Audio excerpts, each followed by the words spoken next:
یہ سلیمان علیہ السلام تھے۔ اللہ تعالیٰ نے آپ کو بہت سی خوبیاں اور معجزات عطا فرمائے۔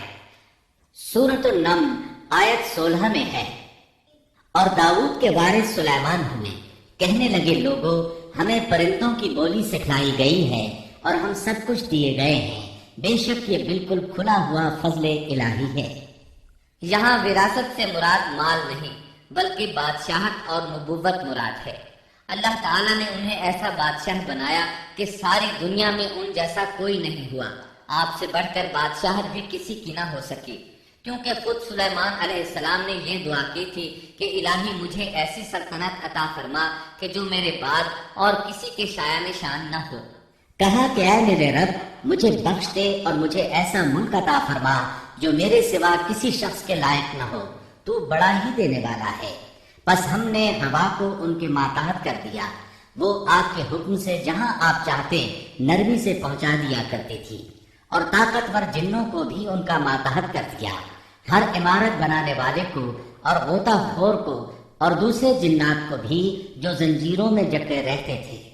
جن سلیمان علیہ السلام کے حکم سے بلند و بالا عمارتیں تعمیر کرتے تھے، دریاؤں میں غوطہ لگا کر ان سے ہیرے جواہرات اور موتی وغیرہ نکالتے تھے۔ دوسرے جو کام عام انسانوں کی طاقت سے زیادہ ہوتے تھے وہ آپ جنوں سے لیا کرتے تھے۔ جو جن آپ کے حکم سے سرتابی کرتے یا شرارتیں کر کے کام میں رکاوٹ ڈالتے یا دوسروں کو تنگ کرتے تو آپ انہیں زنجیروں میں جکڑ کر قید خانے میں ڈال دیتے، اور یہ آپ پر اللہ کی طرف سے بہت بڑا انعام اور احسان تھا، جیسا کہ اللہ تعالیٰ سورہ صاد آیت 39 میں فرماتے ہیں، یہ ہے ہمارا عطیہ، اب تو احسان کر یا روک رکھ، کچھ حساب نہیں۔ اللہ تعالیٰ نے سلیمان علیہ السلام کو ان پر قبضہ اور اختیار دے دیا اور فرمایا اب آپ کی مرضی، آپ انہیں سزا دیں یا درگزر کریں، کسی کو کچھ دیں یا روک لیں، آپ کے لیے سب کچھ جائز ہے۔ دوسرے مقام پر اللہ تعالیٰ سورہ سبا آیت 12 میں فرماتے ہیں، اور اس کے حق کے حکم سے بعض جنات اس کی ماتحتی میں اس کے سامنے کام کرتے تھے، اور ان میں سے جو بھی ہمارے حکم سے سرکشی کرے ہم اسے بھڑکتی ہوئی آگ کے عذاب کا مزہ چکھائیں گے۔ اس طرح اللہ تعالیٰ سورہ سبا آیت 13 میں فرماتے ہیں، جو کچھ سلیمان چاہتے جنات وہ تیار کر دیتے، مثلا قلعے، مجسمے اور حوضوں جیسے پیالے اور چولہوں پر جمی ہوئی مضبوط دیگیں۔ اے آل داؤد اس کے شکریے میں نیک عمل کرو، میرے بندوں میں سے شکر گزار کم ہی ہیں۔ یعنی جنات سلیمان علیہ السلام کے حکم کے مطابق بڑے بڑے محل، مساجد، قلعے، مختلف مساجد کے ماڈل یا سینریوں کے ماڈل، بڑے بڑے تھال اور اتنی بڑی دیگیں بناتے تھے جو بوجھل اور نقل و حمل کے قابل نہ ہونے کی وجہ سے کسی خاص مقام پر نصب کر دی جاتی تھی، اور یہ آپ پر اللہ تعالیٰ کا عظیم احسان تھا۔ اس کے علاوہ دیگر معجزات سے بھی اللہ تعالیٰ نے آپ کو سرفراز فرمایا تھا، جیسا کہ سورۃ الانبیاء آیت 82 میں اللہ تعالیٰ فرماتے ہیں، اسی طرح بہت سے شیاطین بھی ہم نے اس کے تابع کیے تھے جو اس کے فرمان سے غوطہ لگاتے تھے، اور اس کے سوا بھی بہت سے کام کرتے تھے، ان کے نگہبان ہم ہی تھے۔ یہ تمام اقتدار اللہ تعالیٰ نے آپ کو عطا کیا تھا۔ آپ کے معجزات میں سے ایک معجزہ یہ بھی تھا کہ ہوا آپ کے لیے مسخر یعنی مطیع و فرما بردار تھی۔ اللہ تعالیٰ سورہ صاد آیت 36 میں فرماتے ہیں، بس ہم نے ہوا کو ان کے ماتحت کر دیا، وہ آپ کے حکم سے جہاں آپ چاہتے نرمی سے پہنچا دیا کرتی تھی۔ اللہ تعالیٰ سورۃ الانبیاء آیت 81 میں فرماتے ہیں، اور ہم نے تیز و تند ہوا کو سلیمان کے تابع کر دیا جو اس کے فرمان کے مطابق اس زمین کی طرف چلتی تھی جہاں ہم نے برکت دے رکھی ہے، اور ہم ہر چیز کا علم رکھنے والے ہیں۔ اسی طرح اللہ تعالیٰ سورہ سبا آیت 12 میں فرماتے ہیں، اور ہم نے سلیمان کے لیے ہوا کو مسخر کر دیا کہ صبح کی منزل اس کی مہینہ بھر کی ہوتی تھی اور شام کی منزل بھی مہینہ بھر کی ہوتی تھی۔ دیگر معجزات کی طرح اللہ تعالیٰ نے سلیمان علیہ السلام کو یہ معجزہ بھی عطا فرمایا کہ تیز و تند ہوا کو ان کا تابع فرمان بنا دیا۔ آپ اس ہوا کو جس طرح کا حکم دیتے وہ حکم کی تعمیل کرتی، اور اس طرح آپ ایک ماہ کا سفر چند گھنٹوں میں طے کر لیا کرتے تھے۔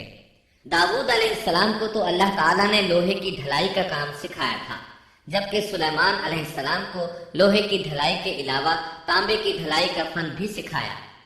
سورہ سبا آیت 12 میں اللہ تعالیٰ فرماتے ہیں، اور ہم نے اس کے لیے تانبے کا چشمہ بہا دیا، اس چشمے میں پانی کی بجائے تانبا بہتا تھا، آپ اس سے جو چاہتے بنا لیتے۔ آپ گھوڑوں کو بہت پسند فرماتے تھے، آپ کے پاس بہت سے گھوڑے تھے۔ اللہ تعالیٰ سورۃ صاد آیت 30 تا 33 میں فرماتے ہیں، اور ہم نے داؤد کو سلیمان عطا فرمایا جو بڑا اچھا بندہ تھا اور بے حد رجوع کرنے والا تھا۔ جب ان کے سامنے شام کے وقت تیز رو خاصے کے گھوڑے پیش کیے گئے تو کہنے لگے، میں نے ان گھوڑوں پر اپنے پروردگار کی یاد کو ترجیح دی، یہاں تک کہ آفتاب غروب ہو گیا۔ ان گھوڑوں کو دوبارہ میرے سامنے لاؤ۔ پھر تو ان کی پنڈلیوں اور گردنوں پر ہاتھ پھیرنے لگے۔ گھوڑے 20,000 سے زائد تھے۔ گھوڑوں کے معائنے میں ان کا روزمرہ کا ذکر رہ گیا۔ تب انہیں ذکر الہی کا خیال آیا، جس پر انہیں سخت صدمہ ہوا اور کہنے لگے کہ میں گھوڑوں کی محبت میں اتنا گم ہو گیا کہ سورج غروب ہو گیا۔ تو ان گھوڑوں کو دوڑایا کہ وہ نظروں سے اوجھل ہو گئے۔ پھر انہیں دوبارہ طلب کیا اور پیار محبت سے ان کی پنڈلیوں اور گردنوں پر ہاتھ پھیرنا شروع کر دیا۔ امام بخاری نے ابو ہریرہ رضی اللہ عنہ سے روایت کی ہے کہ ایک مرتبہ سلیمان علیہ السلام نے ارادہ کیا کہ اس شب میں اپنی بیویوں کے ساتھ اس دیواجی فریضہ ادا کروں گا تو میری ہر ایک بیوی سے لڑکا پیدا ہوگا اور وہ میدان جہاد کا مجاہد بنے گا، لیکن اس ارادے کے ساتھ انشاءاللہ کہنا بھول گئے۔ اللہ تعالیٰ کو جلیل القدر پیغمبر کا یہ طرز پسند نہ آیا، چنانچہ اللہ تعالیٰ نے سلیمان علیہ السلام کے اس دعوے کو اس طرح غلط ثابت کر دیا کہ تمام بیویوں میں سے صرف ایک بیوی کے ہاں مردہ بچہ پیدا ہوا۔ تب سلیمان علیہ السلام کو احساس ہوا کہ یہ انشاءاللہ نہ کہنے کا نتیجہ ہے، چنانچہ انہوں نے فوری توبہ کی اور انشاءاللہ کہنے کو اپنا معمول بنا لیا۔ اللہ تعالیٰ نے آپ کو فیصلہ کرنے کی زبردست صلاحیت عطا فرمائی تھی۔ سورۃ الانبیاء آیت 87 میں ہے، اور داؤد اور سلیمان کو یاد کیجئے جبکہ وہ کھیت کے معاملے میں فیصلہ کر رہے تھے کہ کچھ لوگوں کی بکریاں اس میں چر چگ گئی تھیں اور ان کے فیصلے میں ہم موجود تھے۔ ہوا یہ کہ دو آدمی ہمسائے تھے، ان میں جھگڑا ہو گیا۔ ان میں سے ایک کے پاس کھیت تھا، اس میں اس نے فصل بو رکھی تھی، دوسرے کے پاس کچھ بکریاں تھیں۔ بکریوں کا چرواہا رات کے وقت دیوار والے دروازے کو بند کر دیتا تھا تاکہ بکریاں نکل کر فصل کو نقصان نہ پہنچائیں۔ ایک دن وہ دروازہ بند کرنا بھول گیا، بکریاں کھیت میں آ کر چرنے لگیں، فصل خراب ہو گئی۔ دونوں داؤد علیہ السلام کے پاس آئے، اپنا مقدمہ پیش کیا۔ داؤد علیہ السلام قاضی بھی تھے۔ اس وقت سلیمان علیہ السلام کہیں گئے ہوئے تھے۔ داؤد علیہ السلام مقدمہ سن کر کہنے لگے، یہ بکریوں والے کی سستی کا نتیجہ ہے، اس کا حل یہی ہے کہ وہ تیری بکریاں اپنی تحویل میں لے لے۔ دونوں فریق باہر نکلے تو سلیمان علیہ السلام سے ملاقات ہوئی۔ انہوں نے تفصیل سن کر فرمایا، میرے ساتھ آؤ۔ وہ انہیں داؤد علیہ السلام کے پاس لے آئے اور بولے، اس مقدمے کا اس سے بہتر فیصلہ یہ ہے کہ یہ بکریاں زمین والے کو دے دیں اور زمین بکریوں والے کو۔ جب بکریوں والا زمین کو پہلی حالت میں اگا دے گا تو آپ دونوں کی چیزیں انہیں لوٹا دیں۔ اس دوران کھیتی کا مالک بکریوں کے دودھ سے فائدہ حاصل کرتا رہے گا۔ یہ فیصلہ زیادہ بہتر ہے۔ اس لیے بکریوں والا اپنی بکریوں سے بالکل محروم نہ ہوا اور کھیتی والے کا نقصان پورا ہو گیا۔ یہ فیصلہ آپ کو اللہ تعالیٰ نے سمجھایا تھا۔ اللہ تعالیٰ سورۃ الانبیاء آیت 89 میں فرماتے ہیں، ہم نے اس کا صحیح فیصلہ سلیمان کو سمجھا دیا، ہاں ہر ایک کو ہم نے علم و حکمت سے نوازا تھا۔ بخاری اور مسلم میں ایک حدیث ہے، اس میں اسی قسم کا ایک واقعہ بیان ہوا ہے کہ دو عورتیں اپنا مقدمہ داؤد علیہ السلام کے پاس لائیں۔ دونوں کو اللہ نے ایک ایک بچہ دے رکھا تھا۔ ایک بھیڑیے نے حملہ کر کے بڑی عمر والی کا بچہ چیر پھاڑ ڈالا۔ عورت چالاک تھی، اس نے چھوٹی عمر والی کا بچہ چھین لیا کہ یہ میرا بچہ ہے۔ داؤد علیہ السلام نے دیکھا بچہ بڑی عورت کے پاس ہے تو اس کے حق میں فیصلہ دے دیا۔ سلیمان علیہ السلام نے داؤد علیہ السلام سے اجازت چاہتے ہوئے کہا، کیا میں اس مقدمے کا فیصلہ کر سکتا ہوں؟ انہوں نے اجازت دے دی۔ سلیمان علیہ السلام نے عورت سے کہا، بچہ مجھے دے دو۔ بچہ ہاتھ میں لے کر انہوں نے تلوار نکالی اور دونوں عورتوں سے فرمایا میں اس کے 2 ٹکڑے کر کے تم دونوں میں برابر برابر تقسیم کرنے لگا ہوں۔ یہ سن کر بڑی عورت بولی کہ ٹھیک ہے، جبکہ چھوٹی عورت ممتا کی وجہ سے چلا اٹھی کہ آپ اسے زندہ رہنے دیں اور اسے دے دیں۔ یہ سنتے ہی سلیمان علیہ السلام بول اٹھے تو ہی اس کی ماں ہے جس سے اپنے بچے کے ٹکڑے دیکھنا برداشت نہ ہو سکا، پھر بچہ اسے دے دیا۔ سلیمان علیہ السلام کا ایک تیسرا واقعہ قرآن میں یوں ہے، سورۃ النمل آیت 17 اور 18 میں ہے، اور سلیمان کے سامنے ان کے تمام لشکر جنات، انسان اور پرندوں میں سے جمع کیے گئے، ہر قسم الگ الگ کھڑی کر دی گئی۔ جب وہ چیونٹیوں کے میدان میں پہنچے تو ایک چیونٹی نے کہا اے چیونٹیوں اپنے اپنے گھروں میں گھس جاؤ، ایسا نہ ہو کہ بے خبری میں سلیمان اور ان کا لشکر تمہیں رونق ڈالے۔ ان تمام لشکروں کو اکٹھا کیا گیا تھا۔ اللہ تعالیٰ نے چیونٹی کی یہ بات سلیمان علیہ السلام کو سنوا دی۔ سورہ نمل آیت 19 میں ہے۔ اس کی اس بات پر سلیمان مسکرا کر ہنس پڑے اور دعا کرنے لگے کہ اے پروردگار تو مجھے توفیق دے کہ میں تیری ان نعمتوں کا شکر بجا لاؤں جو تو نے مجھ پر انعام کی ہیں، اور میں ایسے نیک اعمال کرتا رہوں جن سے تو خوش رہے، اور مجھے اپنی رحمت سے نیک بندوں میں شامل فرما۔ آپ کا ایک واقعہ ملکہ بلقیس کے ساتھ پیش آیا۔ سورہ نمل آیت 20 تا 25 میں ہے۔ آپ نے پرندوں کی دیکھ بھال کی اور فرمانے لگے کیا بات ہے کہ ہدہد نظر نہیں آ رہا، کیا وہ واقعی غیر حاضر ہے؟ یقیناً میں اسے سخت سزا دوں گا یا اسے ذبح کر ڈالوں گا، یا وہ میرے سامنے کوئی معقول وجہ بیان کرے۔ کچھ زیادہ دیر نہ گزری تھی کہ اس نے آ کر کہا میں ایک ایسی خبر لایا ہوں کہ آپ کو اس کی خبر ہی نہیں، اور میں سبا کی ایک سچی خبر آپ کے پاس لایا ہوں۔ میں نے دیکھا ہے کہ ان کی بادشاہ ایک عورت ہے جسے ہر قسم کی چیز سے کچھ نہ کچھ دیا گیا ہے، اور اس کا تخت بھی بڑا عظیم ہے۔ میں نے اسے اور اس کی قوم کو اللہ تعالیٰ کو چھوڑ کر سورج کو سجدہ کرتے ہوئے پایا ہے۔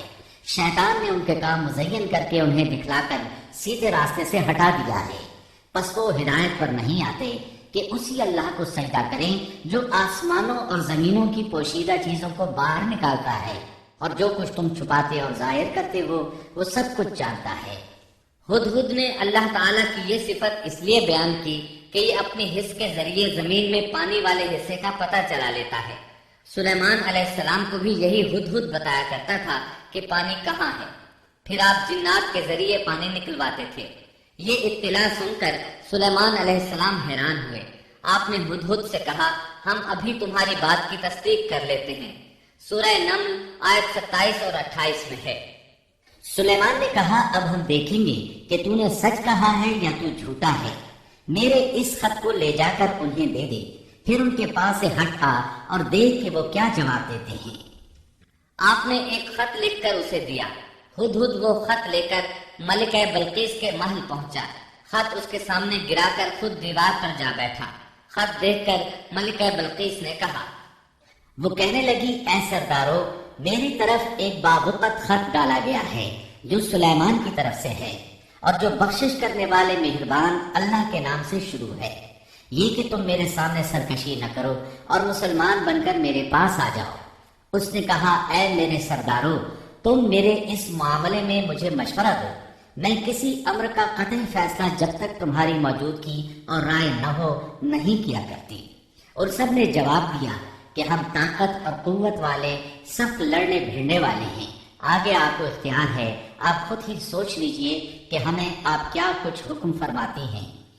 اس نے کہا کہ بادشاہ جب کسی بستی میں گھستے ہیں تو اسے اجاڑ دیتے ہیں اور وہاں کے باعزت لوگوں کو ذلیل کر دیتے ہیں، اور یہ لوگ بھی ایسا ہی کریں گے۔ میں انہیں ایک ہدیہ بھیجنے والی ہوں، پھر دیکھ لوں گی کہ قاصد کیا جواب دے کر لوٹتے ہیں۔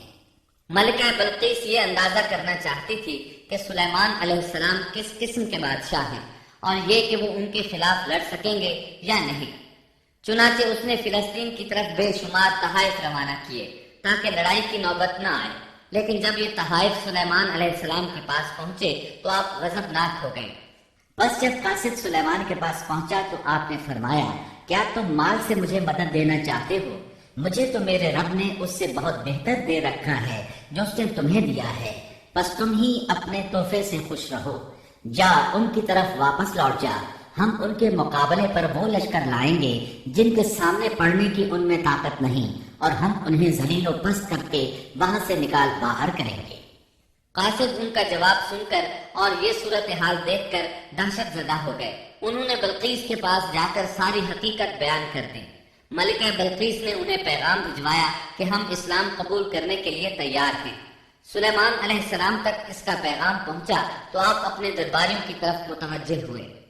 آپ نے فرمایا، اے سردارو، تم میں سے کوئی ہے جو ان کے مسلمان ہو کر پہنچنے سے پہلے ہی اس کا تخت مجھے لا دے؟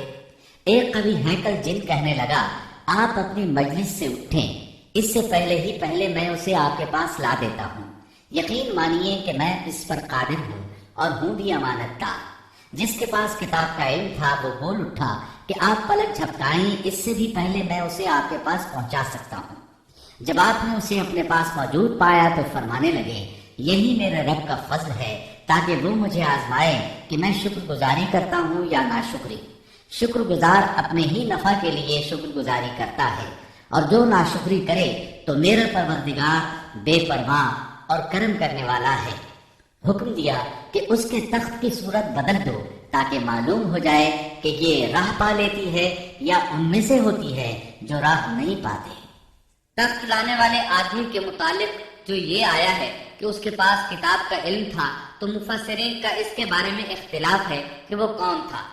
قرآن کریم کے الفاظ سے جو معلوم ہوتا ہے وہ اتنا ہی ہے کہ وہ کوئی انسان ہی تھا جس کے پاس کتاب الہی کا علم تھا۔ اللہ تعالیٰ نے کرامت اور اعجاز کے طور پر اسے یہ قدرت دے رکھی تھی کہ پلک جھپکتے وہ تخت لے آئے۔ پھر سلیمان علیہ السلام نے تخت میں تبدیلی کا حکم دیا۔ تخت میں تبدیلی کا حکم سن کر اس میں سے ہیرے جواہر نکال دیے گئے اور دوسری جگہوں پر لگا دیے گئے۔ سورہ نمل آیت 42 اور 43 میں ہے۔ پھر جب وہ آ گئی تو اس سے کہا گیا کہ ایسا ہی تیرا بھی تخت ہے۔ اس نے جواب دیا کہ یہ گویا وہی ہے، ہمیں اس سے پہلے ہی علم دے دیا گیا تھا اور ہم مسلمان تھے۔ اسے انہوں نے روک رکھا تھا کہ جن کی وہ اللہ کو چھوڑ کر پرستش کرتی رہی تھی، یقیناً وہ کافر لوگوں میں سے تھی۔ اب سلیمان علیہ السلام کی ملکہ بلقیس سے گفتگو شروع ہوئی۔ پھر وہ اسے تخت کے پاس لے آئے۔ اس سے پوچھا، کیا تیرا تخت بھی اسی طرح کا ہے؟ اس نے بہت اچھا اور فصاحت سے بھرپور جواب دیا۔ اس نے نہ تو یہ کہا کہ ہاں، کیونکہ وہ تو اپنا تخت پیچھے سبا کے علاقے میں چھوڑ آئی تھی، یہاں کیسے آ سکتا تھا، نہ اس نے یہ کہا کہ نہ، کیونکہ یہ وہی محسوس ہو رہا تھا۔ البتہ اس میں قدرے تبدیلی محسوس ہو رہی تھی۔ اس نے عجیب جملے میں جواب دیا کہ یہ وہی لگتا ہے۔ سلیمان علیہ السلام یہ جواب سن کر حیران ہوئے۔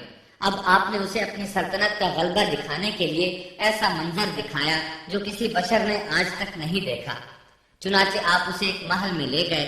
یہ مکمل طور پر شیشے کا تھا، اسے دوسری طرف دیکھا جا سکتا تھا۔ فرش بھی شیشے کا تھا، شیشے کے نیچے پانی چھوڑا گیا تھا، پانی چلتا رہتا تھا۔ آپ اسے لیے اندر داخل ہوئے تو وہ بہت حیران ہوئی کہ محل میں پانی بہہ رہا ہے۔ اس نے اپنا لباس کچھ اوپر کر لیا کہ بھیگ نہ جائے۔ اس نے اپنا پاؤں پانی پر رکھنا چاہا تو وہ شیشے پر پڑا، اور زیادہ حیران ہوئی اور شرمندہ بھی کہ دھوکہ کھا گئی۔ اور یہ سب کچھ جنات کے ذریعے تیار کرایا گیا تھا۔ سورہ نمل آیت 44 میں اللہ تعالیٰ فرماتے ہیں، اس سے کہا گیا کہ محل میں چلی چلو، جسے دیکھ کر یہ سمجھ کر کہ یہ حوض ہے، اس نے اپنی پنڈلیاں کھول دی۔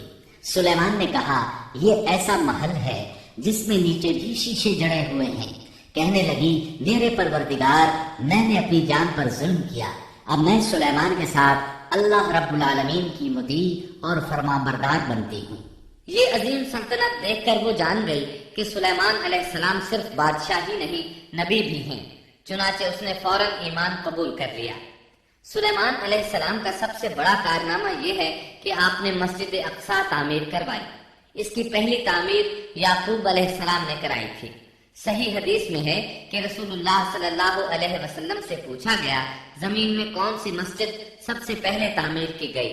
آپ نے فرمایا، مسجد حرام، یعنی مکہ معظمہ والی مسجد۔ پھر آپ سے پوچھا گیا کہ اس کے بعد کون سی مسجد زمین میں بنائی گئی؟ آپ نے جواب دیا، مسجد اقصی۔ جب بخت نصر نے قدس پر قبضہ جما لیا تو اس نے مسجد اقصی ڈھا دی، لیکن پھر سلیمان علیہ السلام کو اللہ تعالیٰ نے بادشاہت عطا کی تو انہوں نے اثر نو تعمیر کا کام شروع کرایا۔ اس کے ساتھ ہی انہوں نے ہیکل سلیمانی بھی تعمیر کروایا۔ یہود آج تک اس کو مقدس سمجھتے ہیں۔ یہ مسجد اقصیٰ کے بالکل قریب ہے۔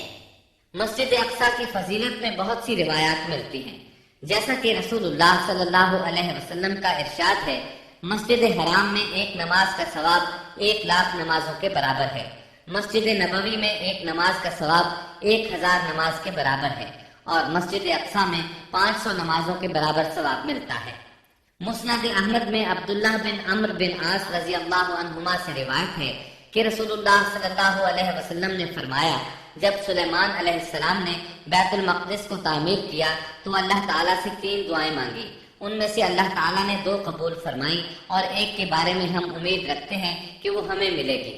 انہوں نے پہلا سوال یہ کیا کہ مجھے ایسی حکومت دے جو تیری حکومت کے موافق ہو، یعنی عدل و انصاف کی فراوانی ہو اور کسی پر ظلم و زیادتی نہ ہو۔ اللہ نے یہ دعا قبول فرمائی۔ دوسرا سوال یہ کیا، مجھے ایسا ملک عطا فرما جو میرے سوا کسی شخص کے لائق نہ ہو۔ اللہ تعالیٰ نے یہ دعا بھی قبول فرما لی۔